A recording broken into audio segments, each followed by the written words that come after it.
எல்லோருக்கும் வணக்கம்.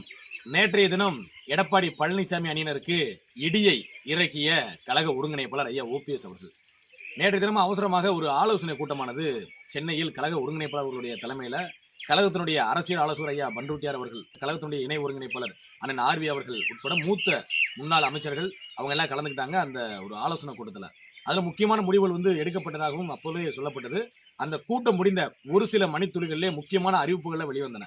அந்த அறிவிப்பு என்ன அப்படின்னா, கூட்டணி கட்சிகள் பேச்சுவார்த்தை நடத்துவதற்கு 7 பேர் கொண்ட ஒரு குழுவை கழக ஒருங்கிணைப்பாளர் அவர்கள் அறிவித்திருக்கிறார்.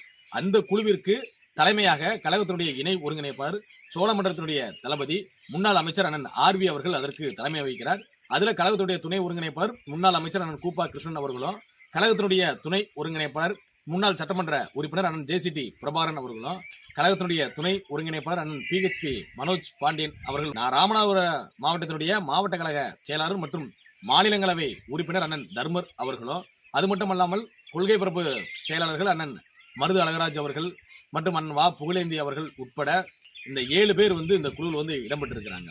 இந்த அறிவிப்பு வந்த உடனே இன்னொரு அறிவிப்பு வருகிறது. இந்த நாடாளுமன்ற தேர்தலில் நம்மளுடைய கழகத்தைச் சேர்ந்த அண்ணா திராவிட முன்னேற்ற கழக தொண்டர்கள் உரிமை மீட்பு குழுவின் சார்பாக 40 தொகுதிகளிலேயும் போட்டியிடக்கூடிய விருப்பம் உள்ளவர்கள் நாளை தினம், அதாவது 10ஆம் தேதி அன்னைக்கு காலையில 9 மணியிலிருந்து மாலை 4 மணிக்கு உள்ளாக அவங்களுடைய விருப்ப மனுக்களை வாங்கி முழுவதுமாக பூர்த்தி செய்து உடனடியாக அங்கே கொடுக்குமாறு சொல்லப்பட்டிருக்கிறது.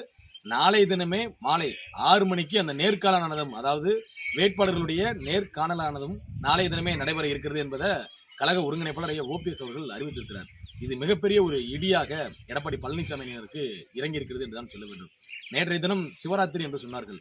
ஆனால் நித்திரையை துளைத்த ராத்திரியாக எடப்பாடி பழனிசாமியினருக்கு அமைந்திருக்கிறது. எடப்பாடி பழனிசாமியை சார்ந்த முன்னாள் அமைச்சர்கள், அதாவது தங்கமணி அவர்கள், வேலுமணி அவர்கள் போன்ற முன்னாள் அமைச்சர்கள் திராவிட முன்னேற்ற கழகத்தை வீழ்த்த வேண்டுமேயானால் ஒருங்கிணைந்த அதிமுக இருந்தால் மட்டுமே வேண்டும் என்று பல கட்ட பேச்சுவார்த்தைகளை எடப்பாடி பழனிசாமி இடத்துல எடுத்து வைத்திருக்கிறார்கள். ஆனால் எடப்பாடி பழனிசாமி அவர்கள் கட்சிக்கு நான் தான் தலைமை, கழகத்தினுடைய வெற்றி தோல்வியை பற்றி எனக்கு கவலை இல்லை, என்னிடம் பணம் இருக்கிறது, நிர்வாகிகளை விலைக்கு வாங்கி விடுவேன், டெபாசிட்டை காப்பாற்றிக் கொள்ளக்கூடிய அளவிற்கு என்னால் வாக்கு வாங்கிவிட முடியும், இதுவே எனக்கு போதுமானது என்பது போல பேசி வந்ததாகவும் சொல்லப்படுகிறது. எடப்பாடி பழனிசாமி அவர்கள் நினைத்துக் கொண்டிருக்கிறார் தான் ஒரு புரட்சி தலைவர் என்று, தான் ஒரு புரட்சி தலைவி அம்மா அவர்கள் என்று. ஆனா எடப்பாடி பழனிசாமி அவர்கள் அம்மாவோ புரட்சி தலைவரோ கிடையாது என்பதை அவர் மனதில் வைத்துக் கொள்ள வேண்டும். அவர்கிட்ட இருக்கக்கூடிய பணத்திற்கு, அவர்கிட்ட வாங்கக்கூடிய பணத்திற்கு, அவரிடம் வேலை பார்ப்பதற்கு ஆட்கள் வருவார்களே ஒழிய கழக தொண்டர்கள், உணரக்கூடிய தொண்டர்களில் ஒருவர் கூட கள பணியாற்ற வரமாட்டார்கள் என்பதுதான் நிதர்சனமான உண்மையாக பார்க்கப்படுகிறது. கோமணத்தில் ஒரு காசு இருந்தால் கோழி கூப்பிட பாட்டு வரும் என்று சொல்லவும் சொல்லுவார்கள் நம்மளுடைய கிராமப்புறத்துல. அப்படிதான் எடப்பாடி பழனிசாமி அவர்கள் தன்னிடத்துல இருக்கக்கூடிய அந்த பணத்திற்கு, அந்த பணத்தை வைத்துக் கொண்டு நான் தான் தலைவன் என்று தம்பட்டம் அடித்துக் கொண்டிருக்கிறார். அது விரைவில் அவருக்கு முடிவுரையானது எழுதப்படும். ஏற்கனவே அந்த முன்னாள் அமைச்சர்கள் பேசி பார்த்தாங்க, கழகத்தை ஒன்றிணைக்க வேண்டும், மீண்டும் இரட்டை தலைமை, அதாவது ஒற்றை தலைமை என்பதற்கு இங்கே வேலை இல்லை, இங்கே யாரும் புரட்சி தலைவரும் கிடையாது, யாரும் புரட்சி தலைவி அம்மா அவர்களும் கிடையாது, ஒருங்கிணைந்த அதிமுக இரட்டை தலைமையாக வெற்றி நடை போட்டுக் கொண்டிருந்தது. மீண்டும் பிரிந்து இருக்கக்கூடிய அனைத்து அண்ணா திராவிட முன்னேற்ற கழகத்திலிருந்து பிரிந்து சென்ற அனைவரையும் ஒருங்கிணைத்து ஓரணியில் திரட்டி தேர்தலை சந்தித்தோமே ஆனால் கண்டிப்பாக அந்த வெற்றியானது நம்மளிடம் முழுமையாக வசப்படும் என்பதுதான் அவர்களுடைய நிலைப்பாடாக இருக்கிறது. ஆனால் அதற்கு எடப்பாடி பழனிசாமி அவர்கள் கொஞ்சம் கூட செவி சாய்க்கவில்லை என்ற தகவல் தற்பொழுது வந்திருக்கிறது. ஆகையினாலதான் இந்த அவசர ஆலோசனை கூட்டம், இந்த அறிவிப்புகள் எல்லாம் வந்து கொண்டிருக்கிறது.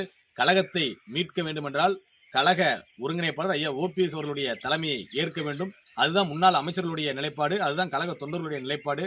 நம்மளுடைய தலைவர்களான புரட்சி தலைவர் அவர்களும் புரட்சி தலைவி அம்மா அவர்களும் மறைந்த பின்பு அனைத்து இந்திய அண்ணா திராவிட முன்னேற்ற கழகம் பல இக்கட்டான சூழ்நிலை சமாளித்து நின்று கொண்டிருக்கிறது. அம்மா அவருடைய ஆட்சி மீண்டும் தமிழகத்தில் அமைய வேண்டுமே ஆனால் அது கழக ஒருங்கிணைப்பாளர், அம்மா அவருடைய அரசியல் வாரிசு, புரட்சி காவலர் ஐயா ஓபிஎஸ் அவர்களால் தான் கொண்டு வர முடியும் என்பதை கடைக்கோடி தொண்டரும் நம்பிக்கொண்டிருக்கிறார்கள். எடப்பாடி பழனிசாமி அவர்கள் விலைக்கு வாங்கி வைத்திருக்கக்கூடிய 3500 பொதுக்குழு செயற்குழு உறுப்பினர்களா அல்லது 1.5 கோடி தொண்டர்களா என்பதை வரக்கூடிய தேர்தல் கண்டிப்பாக நிரூபித்து காண்பிக்கும். இந்த நாடாளுமன்ற தேர்தலில் நாம் பெறக்கூடிய அந்த வெற்றி தான் நம்மளுடைய முன்னாள் தலைவர்களாக இருந்த இதய தெய்வம் புரட்சி தலைவர் எம்ஜிஆர் அவர்களுக்கும் புரட்சி தலைவி அம்மா அவர்களுக்கும் நாம் செலுத்தக்கூடிய மரியாதையாக இருக்கும். களத்தில் களமாடுவோம். 1.5 கோடி தொண்டர்களும் பொதுமக்களும் கழக ஒருங்கிணைப்பாளர் பின்னால் இருக்கிறார்கள். விரைவில் கழக ஒருங்கிணைப்பாளர் வரும். நன்றி.